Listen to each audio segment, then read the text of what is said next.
Can you comb my hair into place, babe? He's going to record me. All right. All right. So let me hit recording here. All right. So welcome and thank you, John McMullin. And so I know quite a bit about your background, and not too much, not as much as you can share. So I'm just going to give you some time to share a little bit of where you came from and how you ended up doing what you're doing and what it is that you do specifically. Good morning, and thank you. My background is that of a number of corporations. I owned a number of companies, 6 of them at one time, actually, one of them in biomed engineering. And I always was interested in the energy signature of the human body as a result of working with American Optical and other companies with defibrillators and fetal monitors. And we did a lot of work for hospitals in 4 states so they would meet the Joint Commission standards. So our job was to go in and make sure equipment worked. But I was fascinated about how the human body creates energy signatures based on perceptions. That got me interested and so after selling those companies, I got involved in looking as a biomed technician, then engineer, designing systems for reading energy in people. That's the basic history. Awesome. And so now you do holistic coaching as well. So you speak to people and help them work out their perceptions of reality or stories. Is that what you'd say? Correct. Briefly, I discovered that people communicate not only through their words, but through their energy signatures, that many people have subconscious attachment they themselves are not aware of. So I've learned not only then to listen to what people tell me, more acutely, I listen to what they're not telling me. They hide information from themselves. Okay. And so when they hide information and you're having a conversation with them, can you give an example of something that they might say or do that is telling of maybe an issue or something that they need to work out? Often I'll have a client call up and say something like, I'm depressed. I tend to have manic or depressed behavior. I don't love my life partner anymore. I have physical symptoms that won't go away. And one of the first questions I ask is, how does part of you benefit by having symptoms that compromise you?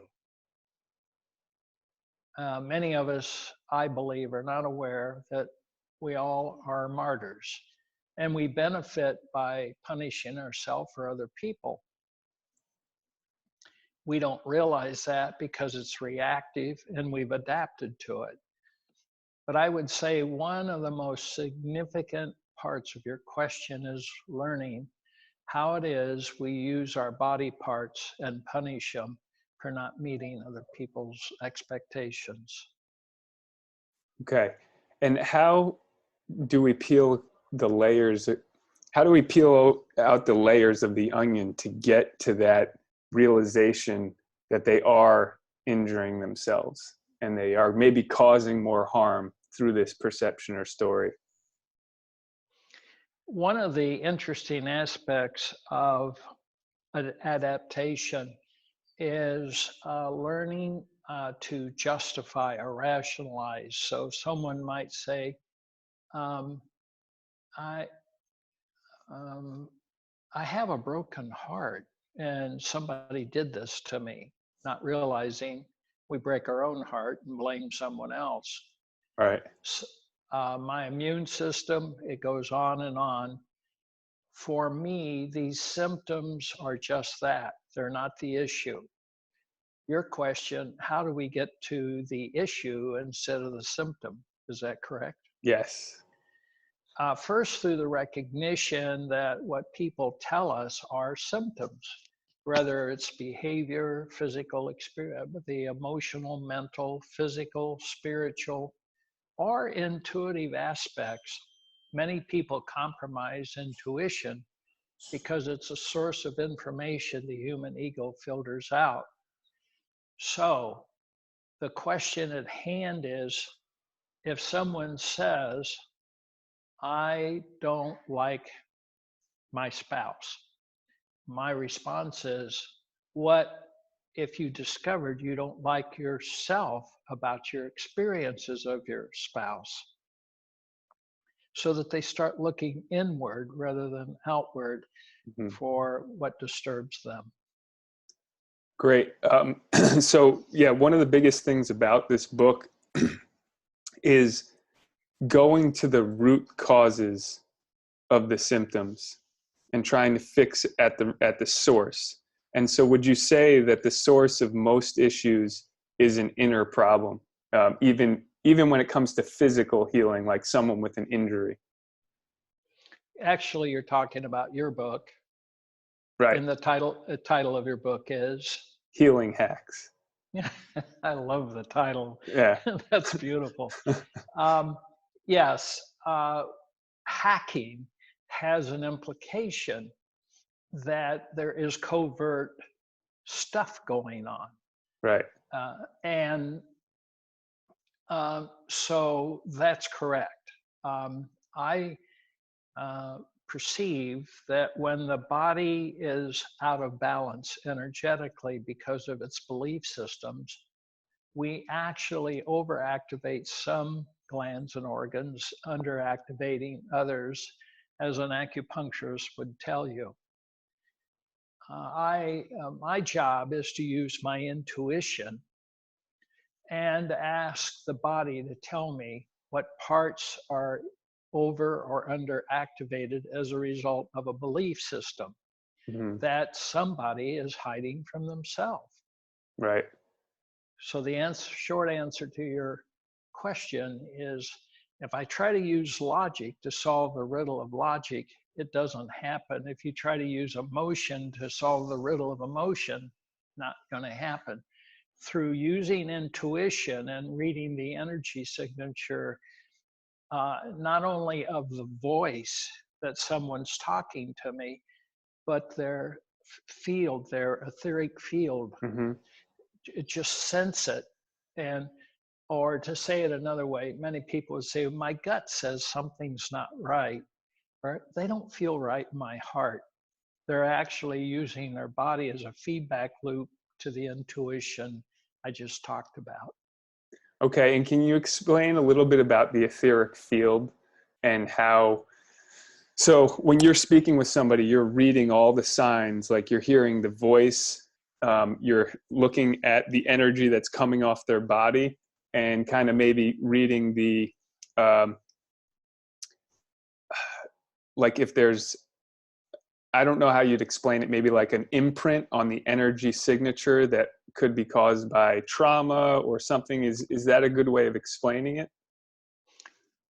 Yes, and I actually would offer that because we're all gifted with a heart that vibrates at an energy of consciousness, Hmm. and an ego that vibrates at still another energy of consciousness, realizing that the human ego is what saves us. Its mission is to defend and prove for survival. The heart, on the other hand, is an energy field attempting to connect with our inside and outside world. For example, you smell a beautiful flower, it activates an experience, one would say, that moved my heart. Right. And so back to your important question. Um, we all have available many senses that we can turn on to experience the expression of another human self or nature. Right. If it's dangerous to the ego, it switches off the sensory system. Right. I make a conscious effort to try to leave them open. Right. So an example of that would be when we were at the workshop, you used I'm blanking on the name of the machine that you guys were using there. What was it called? Well, in this particular case, it's called the eductor, but there are many manufacturers that make biofeedback devices that measure various energy levels of the human body or pets or anything that lives. Okay. And this measured the energy signature, and you used it on somebody who was in the workshop and worked on her energy signatures, and then all of a sudden she had a sense of smell that was greater than it was before, or it came back to her or something like that. Correct. In other words, when the ego senses risk, danger, it shuts down sensory systems, in this case, her ability to smell fragrance, because she associates a fragrance with something that was dangerous or humiliating. So she turned her smell off, her ability to smell. Right. Once the machine was able to recognize the energy signature of that fear or shame, and we created what's called a homeopathic remedy. In other words, a frequency that canceled out the frequency of she could actually smell fragrances again. And so her statement was she got up the next day and could smell morning. Is that beautiful? Yeah, it's amazing. Yeah. So can you explain a little bit about how the eductor works and how it picks up these signatures? Because I know it's a little bit complicated and sometimes it's hard for people to wrap their mind around. Then why don't we use language that we can understand? Hopefully your listeners will hear. Yeah. Um, Actually, I'd mentioned earlier in my biomed feedback days, I learned the ability to sense, as I believe all humans can do. The reason we don't sense all this energy information off of another human is it's sensory overload. Mm. It's like if there's a bad odor in the house, we adapt to it and then we don't even know it's there until we go outside and come back in. Right. So what I do is sense that energy signature. The equipment, because of we hook up some um, electrodes to the body Mm. and start measuring um, chakra energy, meridian energy, on and on. Many different frequencies, including one you mentioned earlier, the etheric field, but there's many energy fields around the body layered. Mm. And so our purpose is to see if there is harmony. And that's the operative word for your book. Mm-hmm. We want glands and organs connecting and working together. Right. If you and I grew up in a family where we experience disharmony, conflict, Mm-hmm. then we associate that and imprint it into glands and organs in our body, and they find each other the enemy. You Mm. and I have a name for this. We call it cancer, fibromyalgia, and a host of other names. Perfect. Now, can you give, you talked about harmony, which is, so I debated with the title of the book, and I like the title Healing Hacks. So I'm going to keep that title, even though, one of the things you mentioned to me made me think twice about it. But can you kind of give your definition of what healing is? Uh, you really came loaded with great questions today. I love it.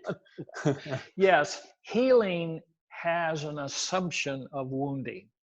In other words, it's rebalancing the energy signature of different tissue in the body. And just briefly look at what some people call cancer is tissue that consumes other tissue. It's the big ones beating up on the little ones, the conflict we have with self. And you spoke earlier of inflammation. Hmm. And what is inflammation? It's a byproduct of irritation.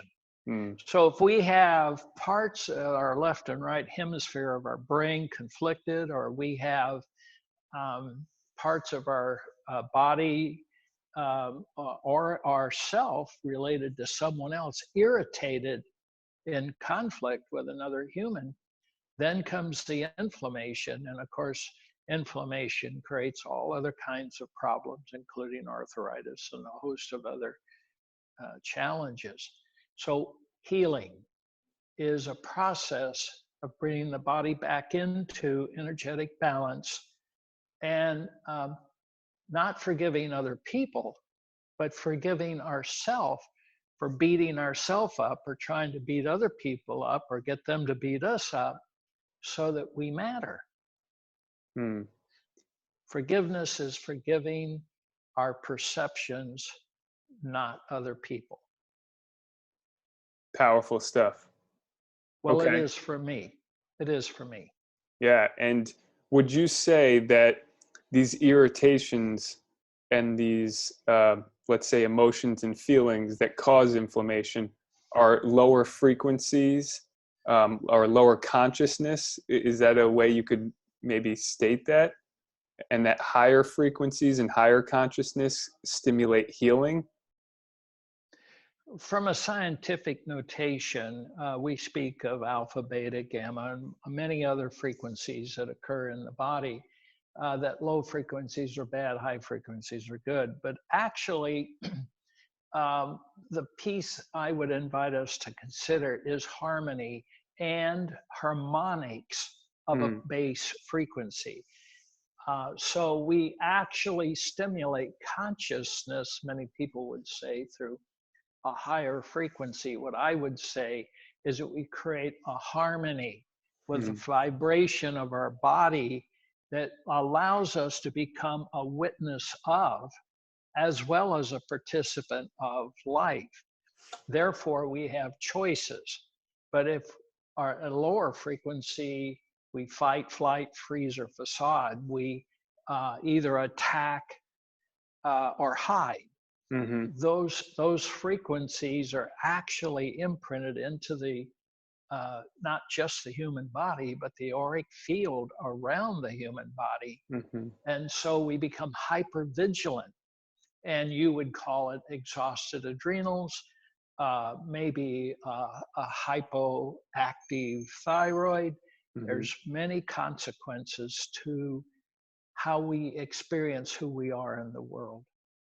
Right.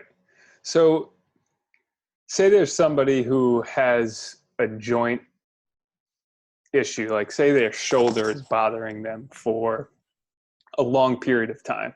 And typically tendons and muscle, they heal themselves after a couple weeks. So if that joint issue has carried on longer than a few weeks, would you say that could be something that's manifested from emotions and or disharmony? I think that's a really important question for so many reasons. Basically, an irritated shoulder either it has been compromised emotionally, mentally, physically, spiritually, intuitively. When we carry the weight of the world, when we're overgivers, and we have a need, for example, to make other people feel good so we can feel good about ourselves. Our body gets resentful. It says, hey, what about me? Right. So we get irritated at ourselves, And so Louise Hayes and a number of other authors have talked about how to speak about body symptoms as a metaphoric indication. So Hmm. the shoulder might be carrying the weight of the world on our shoulders. It's a language rather than literal language. It becomes a metaphoric language to talk to our body and say, hey, shoulder, um, I abused you. I wasn't paying attention. And will you help me here? And you'd say, wait a minute, the shoulder doesn't know you're talking to it. I propose, oh, yes, it Right. does. This is especially true of a broken heart, where we would accuse someone of hurting us and breaking our heart. We don't know how to say to our heart, I broke my heart over my expectations of somebody.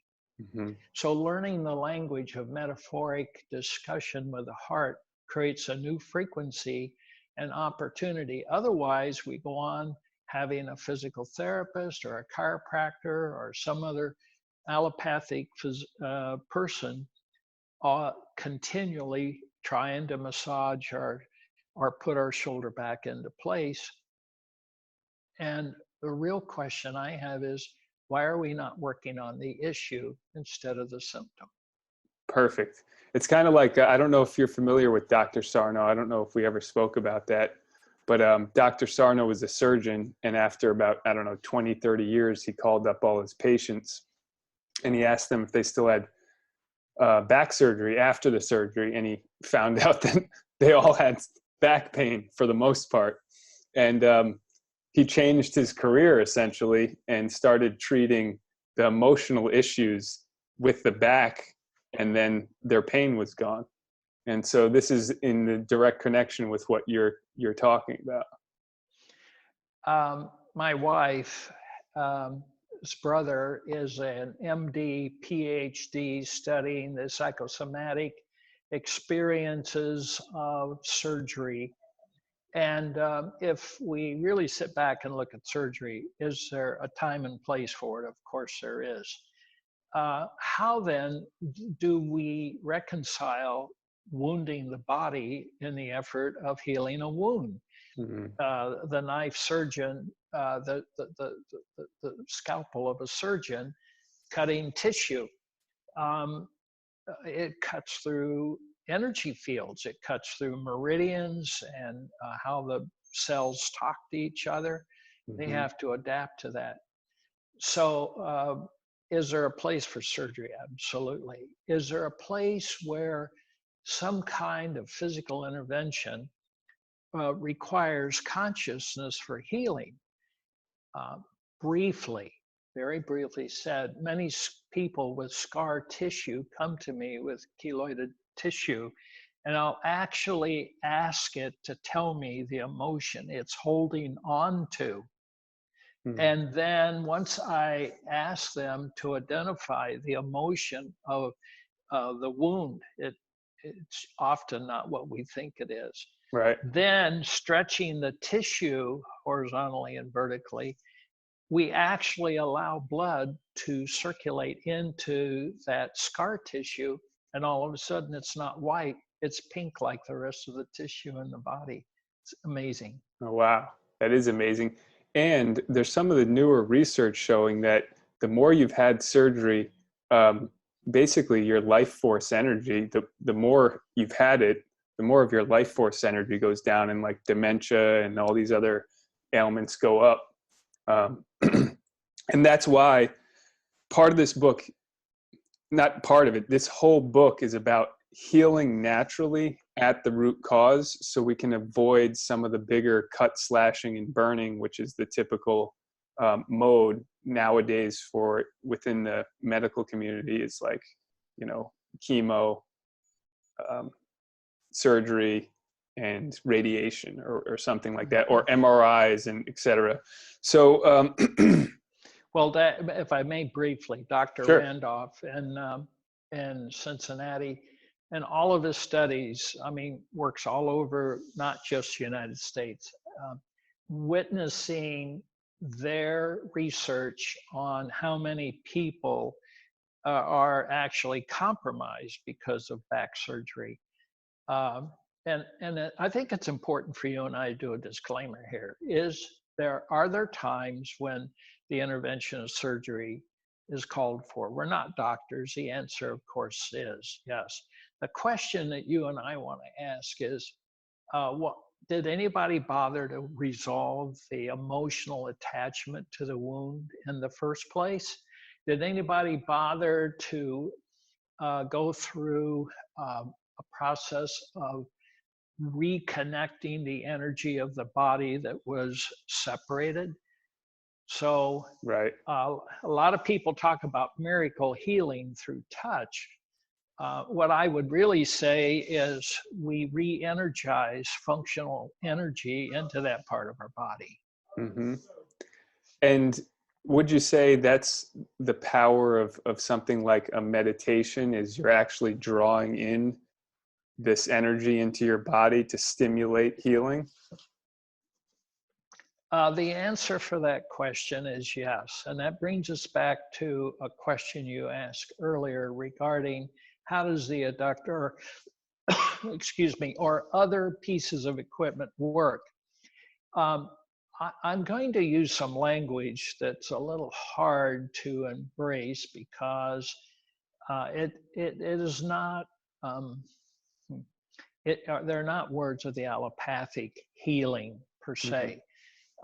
The idea that there is what we call a unified field of energy. Mm-hmm. Now, when certain scientists witness that energy is modulated based on the observer, um, Albert Einstein witnessed this. He called it spooky. He didn't know what else. He couldn't understand Yeah. how come different people would influence the outcome of how protons flowing through a grid would be affected by the observer. What is going on? Right. So back to your important question. Is it possible that we all humans are actually connected to, we'll call it a unified or universal field, whatever name you want to put on it? It is a life force energy field, Mm-hmm. and we're all funneled into that energy field. Now, I'll just make a simple statement. What if our source, call it God, Jehovah, Great Spirit, whatever name you give higher source, constantly providing healing, as we would call it, energy, life force energy of enthusiasm, passionate desire, and curiosity, constantly being fed. And because of our self-esteem and self-worth issues, our inferiority complex, our hands go, no, Yeah. not for me. I don't deserve it.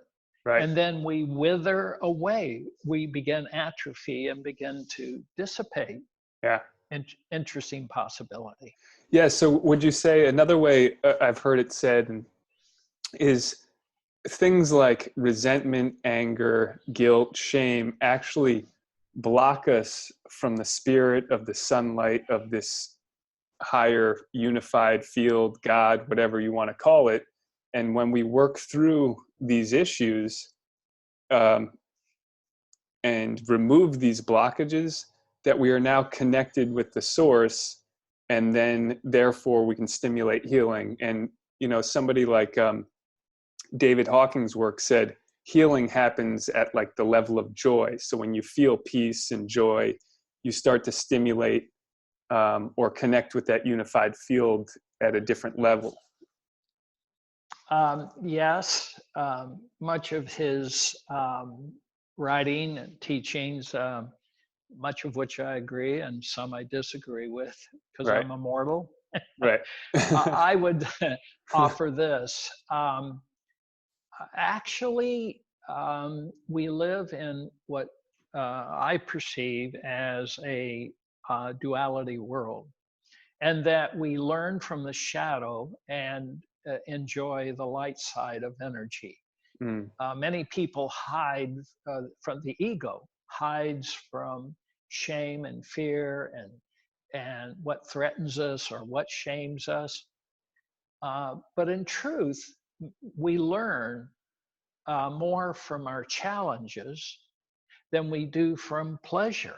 Mm. And so, what I would say to Dr. Hawkins or some others, people say, I just want to live in peace. I just want to be happy.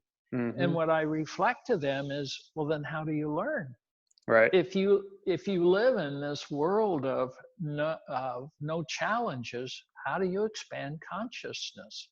Mm-hmm. So I would offer that there is what some people would call destiny, meaning the synchronicity of the moment we live, die, and all the events in between. It's not the events, it's how we experience them. Mm-hmm. And so for me, the core issue here isn't the events in our life, it's what they represent to us. That issue determines the functional, coherent flow of life force energy through our body as much as anything else. So would you say, for example, PTSD is not the event that happened, it's the emotions and what it represented that caused the actual PTSD? I would agree to your statement so much to tell you that my personal experience with the tens of thousands of clients I've had over the years, often the PTSD people bring back from a battlefield is not the event on the field. Mm. They associate the trauma of the event with something earlier in their life. Mm.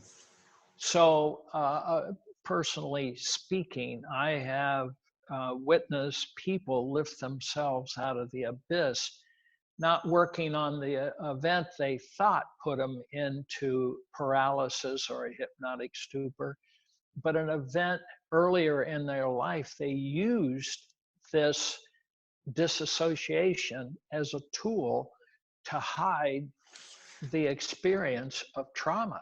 Mm. So, metaphorically speaking, if we can find an age that represents where we were traumatized, we have no clue, reclaim the event and turn it into a learning experience instead of a paralyzing event, magic happens. Right. So it's basically you're transforming the experience that they had and the emotions that they attached to them, or what it represented to them. It's a different representation. I like your transforming. Another word I like is the metamorphosis of Okay. watching a caterpillar turn to a beautiful butterfly through the containment of its own cocoon. Right. Yes, if we can teach people the cocoon was necessary, one, to protect it, and then became its own prison, and necessary for the butterfly to strengthen its muscles for flight. Um, if we can help a person experience an event from a different position, magic happens emotionally, mentally, physically, spiritually, intuitively. Right. We become a different person. Right. Yeah, we begin to grow. Now, say someone was listening or they're reading the book, how would they know they're in a hypnotic stupor? Like, how do they identify, like, if they read it and they say, like, oh, this isn't me, what what would be signs and symptoms that they know they're in a hypnotic state?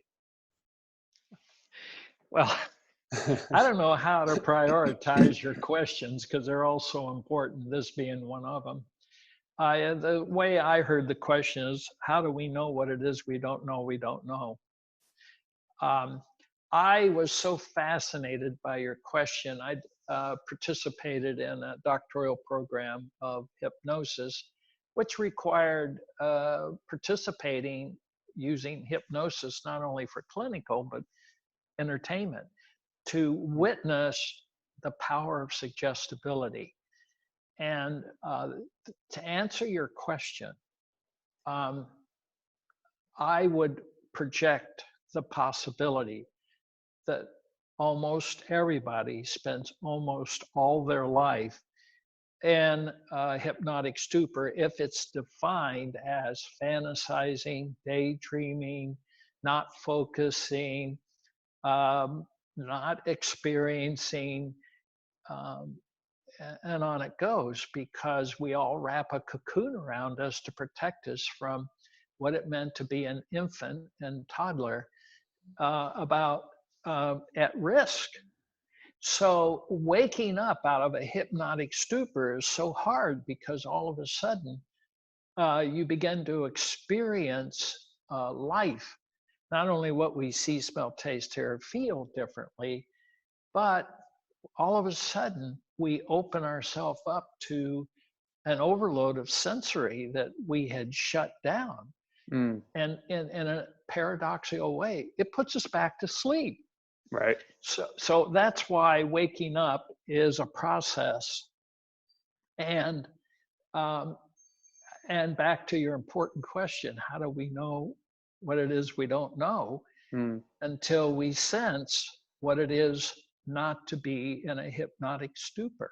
mm, Oh, by the way, for the record, all hypnosis is self-hypnosis. It's not right. what people do to us. It's they create an environment where we hypnotize ourselves. Right. And it only takes milliseconds to self-hypnotize self. Right. Yeah. So say someone realizes like, okay, what I'm hearing from you is that if you're not present and really experiencing the present moment, um, you're kind of in a hypnotic stupor. If you're daydreaming, you're fantasizing, you're distracting, you're trying to like not be here and present, then you're in a hypnotic state. And if someone recognizes that they are in a hypnotic state, how do they start the process of getting out of that? Um, Another way of asking that question is the healing process itself, Right. because hypnosis is a way of hiding from self. So I have the experience of hiding from the outside world. And I think it's a really important question. The first is to consider the possibility that we are numb through disassociation, daydreaming, misdirected attention, um, attaching to opinions and defending them. I mean, it goes on and on Right. until we become a witness of our own behavior. Mm-hmm. So, inviting ourselves to participate with what I call holistic coaching Mm-hmm. or a good therapist, whatever that means, to have somebody reflect back to us how we're communicating messages of experiences we ourselves don't know we're communicating. Right. In other words, to become passionately curious about what it is we're hiding from ourselves is a Mm. beginning. So would you say essentially seeking truth or seeking to know yourself better is like the good first step? Yes, and it's hard to witness self in the presence of self, because as soon as the human ego experiences you reclaiming a memory it wants you to not reclaim, Mm-hmm. uh, you disassociate. Right. One and about 40% of my clients are actually therapists. Oh, wow. And Okay. the reason the number is that high is because they don't want to be diagnosed. In in the in the field of psychiatry, once you've been evaluated, it becomes a written record. Mm-hmm. And because I'm not licensed as a therapist, I allow my clients to have experiences rather than diagnose and then attach the diagnosis to them. And so, what I do often is give them an opportunity to hear something and then repeat it back. and they're trying to stay aware of the message. But what happens is difficult Mm-hmm. because the mind all of a sudden says, "Oh, I forgot to put gas in the car. I need to pick something up at the store." So we lose coherency. Mm-hmm. Actually, I teach a class in speed reading through hypnosis. Mm-hmm. And the reason for the hypnosis is to bring people out of hypnosis. And instead of reading the book to be informed by the author, I teach them how to read the book to challenge the author's experience with their own. It Mm-hmm. keeps them coherent. Gotcha. So Interesting. that's, yeah, another technique. So I love your question. Frankly, that one question, we could spend hours, but I know Yeah. you have more questions. Yeah. So being that the book is about frequency and nature, or frequency and inflammation, I wanted to speak about nature. Now, I know it's something that I don't think I've ever heard you speak about, but I'd love to hear your opinion about um, what you think nature provides us in terms of healing or reconnecting with ourselves or raising our energy, or how to affect the field of energy. Wow, another important, very important question. You may or may not be aware of this, but for every irritant, we'll say poison ivy, within 50 feet grows another plant, a resolve.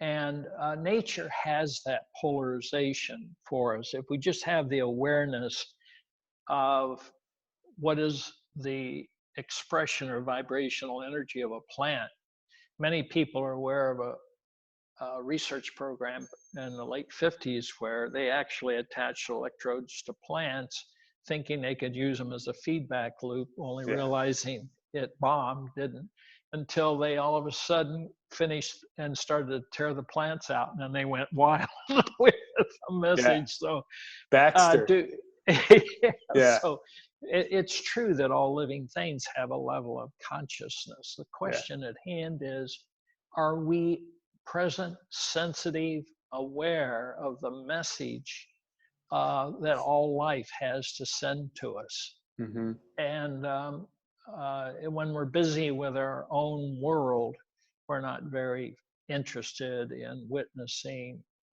One of the great challenges, since you brought it up, I believe, for the human ego is not to attach to the stories we've made up about who we are, but to witness through other people's filter system what Mm-hmm. they make us. Right. So although I have opinions of who I am, what I'm more interested in is your life experiences and what I represent to you. Right. Yeah. Yeah. Are you familiar with Bruce Lipton's work at all? Um, Yes, Biology of Belief. correct. Um, you spoke a little bit about kind of the perception and environment, and that's kind of what I want to draw in, is like how your environment affects your energy field, right? And so who you're surrounded by, like, so if you're around nature or if you're in the city and surrounded by chaos and confusion, etc. And he proposed, which was against the mainstream science, which was that genes affect everything. And what he proposed is that the environment actually is what is the biggest factor in that. So would you say that our environment, depending on what environment we're in, will change our energy signatures, especially over time? And how would that affect our health and our ability to heal?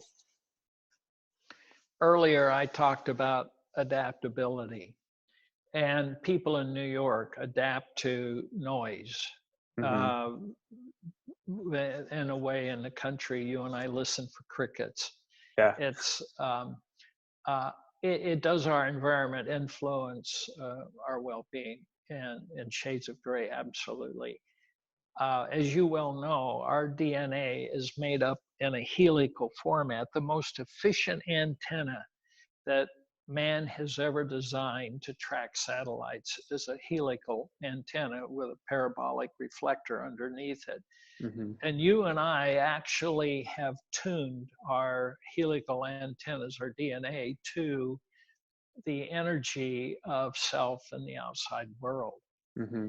And we can actually adjust. The DNA actually expands or contracts based on its experience of its outside world. Another word we would use for that is adapting. So, back to your important question. Are there people, Japanese, where the bomb was dropped, who were affected far greater than other people about radiation and dying? And the answer is yes. Mm-hmm. How one person experiences, for example, radiation from an X-ray machine, different than another. Mm. Are there trends? Yes. Is there adaptability? Yes. So yogis practice all kinds of pain so that they can prove that they have the consciousness to shut off pain. What I believe they do is actually numb themselves out. Mm. Do we all have the consciousness to turn off pain so we don't have to feel it, which has a light and shadow? I don't feel the pain, but now I don't know. I've got 6 weeks to live because I'm filled with cancer. Right. So back to your important point, frequency. It is amazing for me to witness where we take the frequency of homeopathic or herbal remedies or energy signatures from other sources and intend them to merge with the frequency of someone's belief system, Mm. and watch how quickly we can influence how a person perceives himself Mm. and influence their self-loathing. Is it, from the drug industry, it's a chemical function of how we adapt to the influence of synapsing in the brain. Mm-hmm. Sorry, let me shut that off. Sure. From a holistic point of view, it becomes another opportunity. Let me just. That's fine. Okay, go ahead. Now, one last piece I want to say. Can you and I be transducers?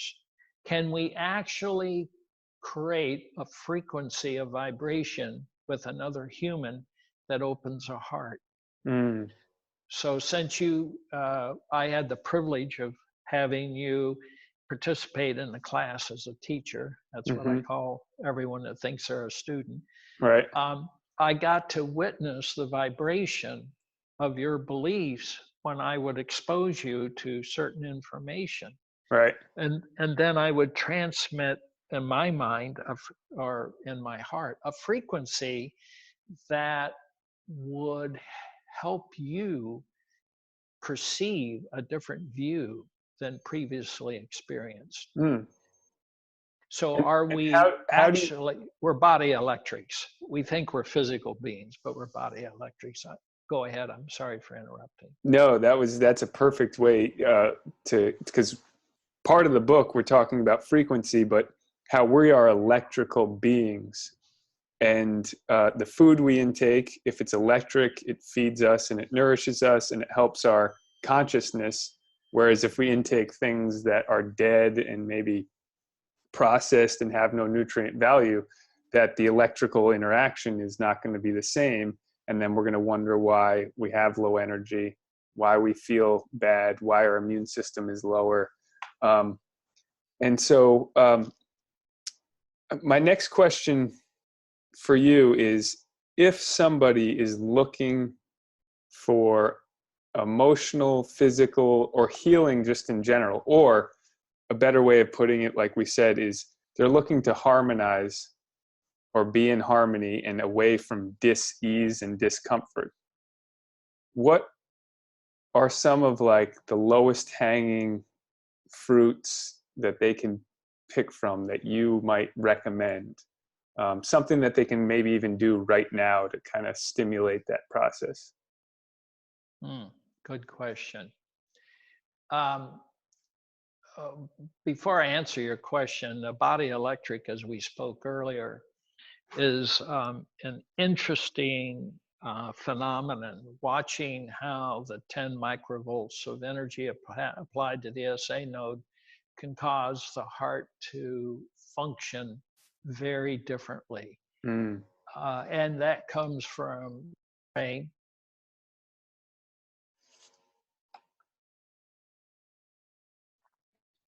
Oh, there you are. You're still there. Yeah. Okay. So the um, interpreting the energy signature of the body for me and helping someone understand the consequences of manipulating how energy flows through the body is very important. It becomes a self-awareness beyond what otherwise could be. Mm. Now back to your question, the low-hanging fruit. Right. The first is one of my, I have a series of questions to help people help themselves self-evaluate Okay. where they are right now. And Mm. I don't believe we can give anybody anything we ourselves don't possess. Mm-hmm. And so how does a person really experience himself in the relationship with themselves about another person? Mm-hmm. We would say, what's my relationship with my spouse, or how that goes. For me, it's a question, how do I experience a relationship with myself about that person? Mm-hmm. Because we never know another human. All we do is project our eclectic experiences onto them and say, well, you're bad, or you're a good person, or Mm-hmm. I loved you when we got married, now I don't love you anymore. We Right. don't know how to say, I don't trust myself with you the way I once did. Mm. It's a very, so back to the important question that all of us would want to ask ourselves. You were Yeah. talking about low hanging fruit, is why would anybody want me for a life partner? Mm. And since you're hosting this show, how would you answer the question? Why would anybody want you for a significant other? Right. Yeah.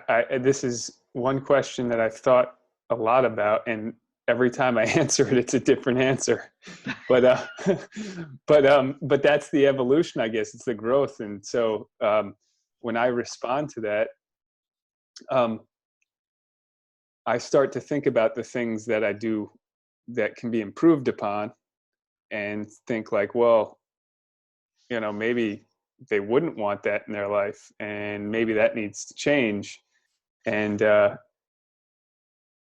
and with that being said, I also think about the positive sides. But is that a question that you asked to stimulate the healing process or stimulate the awareness process, would you say? The answer is yes on both. Both. The Okay. reason it's such an important question to ask ourselves and or another human is we all have what we would call self-loathing. Mm. Or another word is we all have an inferiority complex. I Mm-hmm. mean, it comes from being a small child in the presence of family members Mm-hmm. where we felt helpless. And it's an imprint. Most of who we are is identified within the first 7 years of our life. So back to the important question. If I'm in the process of having a partnership with another human, I realize that I can never compliment them beyond the threshold of their ability to receive the compliment. Mm-hmm. And the question is so significant because most people answer it, well, I'm charming, I'm good in bed, I'm funny, I'm smart, and on it goes. In other words, they're answering the question out of human doing rather Mm-hmm. than human being. Mm-hmm. So, what is human being? It is realizing who I am, Mm-hmm. not through my activity, but through my experience of the stories I've made up about me. Mm-hmm. So if I need to prove and defend, I matter because I have credentials behind my name, Mm-hmm. I own a big house, car, blah blah. That's called attachment. Mm-hmm. In asking someone to connect with their being, Mm-hmm. well, I'm a vessel to express life in this literal realm in a unique way. No other human can. Mm-hmm. That my being is vesseling consciousness Mm-hmm. beyond my ego's awareness. Right. So if someone can say, um, I'll tell you who I am, John. I am the experience of other people. I'm not, I can't make somebody happy or sad. Mm-hmm. I can't uh, I think I can make people happy by giving my body away or my money away or whatever. Here's the truth. Mm. That's called enabling. I labeled it supporting. But when we enable people, we're trying to take care of them to make ourselves feel good about ourselves. Right. So back to the important question, and any listeners, I would ask them to embrace this important question. Why would anybody want me in their life? The answer is based on their life experiences of what they make me, Mm. not who I am. Right. Then that helps us minimize the shame and fear that I'm not meeting somebody else's expectations. So you ask about low hanging fruit, there's a good place to start. Awesome. I love it. Now, I know we're going to be ending here shortly. I want to be respectful of your time, and I greatly appreciate it. And I just want to end off with the power of our body and just a little bit of inspiration about people who don't really understand that we are uh, unbelievably powerful beyond what we can even fathom, and how our body is a machine that has the ability to heal itself. And whatever, some of the stuff you've shared, and I've heard you share about that, that maybe would inspire people to believe that they are powerful and they can heal themselves and they have the ability to change their perception in that field. Briefly said, and that one question you and I could spend hours with, Right. is our human ego was shaped to belong in a family either through compliance or defiance. And then as adult children, on we go with the same beliefs. To Mm-hmm. answer your question, I think it's really important to grow beyond the attachments that we had as children Mm-hmm. because we're adult children, to believe in a simple truth. We're a lot more afraid of intimacy and power Mm-hmm. than we are shame and fear. Our attachment is shame and fear because we perceive we can control it. Mm. You cannot control how magnificent we are. Mm. So we dismiss it and make ourselves pathetic because the interesting paradox, we have much more power in a family being pathetic than we are dominant. Mm. Powerful stuff and a lot to take in. I mean, honestly, I could sit here and ask you questions for days. Before we sign off, is there anything in terms of healing hacks, you know, that you could maybe, that just off the top of your head would be helpful or somebody would find helpful, or and then we'll just end it there. The healing hacks, as you call them, I believe are experiencing other people's perception of us without attaching to them, being curious about who we are in the minds of other people without needing to meet expectations. Mm. Learning our purpose. If you can't define your reasons for being in this literal realm, then you dismiss yourself and ask other people to do that. Mm. Who are we? We are a vessel to express life in this literal realm. It's a dualistic world, and it's the only place that the human soul or spirit can experience the the consequences of duality. Mm-hmm. And the reason we're here is to confuse ourselves so that we can wake up to oneness. Mm. So if those are some brief statements, I could just blurb out a bunch more, but uh, I'd like to take a minute and thank you for your curiosity, this show, this blog. I'd like to take a few minutes and say what I value in you as much as myself, therefore, is your curiosity, your willingness to look in the mirror and see something other than your ego's definition. So I want Thank to you. thank you. And I'll look forward to when you and I can match up our heads and our hearts again. Yeah.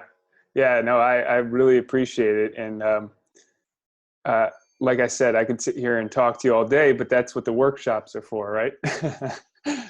That's, well, some people learn better in an environment where they see themselves in other people, and some people one-on-one. Yeah. And that's why I do one-on-one sessions all over the world. Right. And I do workshops around the United States. Yeah. So you do it in California and Ohio and Cape Coral, Florida, where you came. right. And Yeah. yeah. Um, and once again, when you showed up, you become the teacher. Out of Right. your curiosity, you discover yourself by me asking questions. Right. Yeah, no, it's powerful. So anybody, I'm going to also post this on YouTube, and anybody that's listening, most people that go to you are, like you said, therapists and holistic coaches. But from what I find is that people that just need to learn more about themselves show up and see massive transformations. And I've actually seen it happen firsthand. So Journeys of Wisdom is the name, and powerful stuff. Definitely transformational. And yeah. Powerful for some, dangerous for others. Ego That's true. doesn't like getting information that it can't hide. Yeah. It's true. Yeah, definitely. Thank you for being my friend, and thank you for your endless curiosity. I hope it goes on, and maybe you and I can wrap our minds around another session. That would be great. I appreciate it, John. Super grateful. Take care. As am I. Thank you, friend. All right. Say hello to Bye Lee. for a bit. I shall. Thank you again. Thank you. Bye. Bye.